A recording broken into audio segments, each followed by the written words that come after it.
In the past, men's health has sort of been considered on the back burner, unfortunately, and second rate and second par to women's health. And this is probably because we haven't really had the screening tools for men in the past, and men are a little bit slow and reticent at going along and getting themselves checked. However, I think times are changing. Men have shown me in the last decade that they are keen to understand how their healthcare works, and they're keen to do something about it, given the space and time. So don't sit back there and think, well, it'll go away. Come along, have a good chat, and get things sorted out. Men are now becoming more proactive about seeking quality healthcare and improving their lifestyles, and this includes diet, exercise, and also good health checks. Another important issue for men as we grow through the decades is that of cholesterol and cardiovascular risk factors.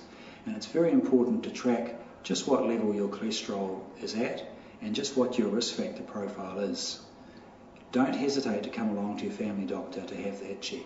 The prostate gland for men slowly enlarges over time, which creates pressure on the local organs of the bladder and the urethra, which of course gives us this plumbing problem that everybody talks about. We have to get up in the night a bit more regularly to pass water, and during the day the urine flow and stream is not as good as it was when we were youngsters.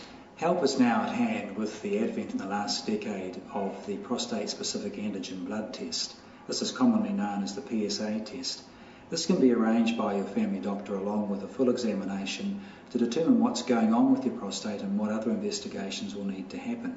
But it's really important to remember only a small percentage of prostates will develop a prostate cancer.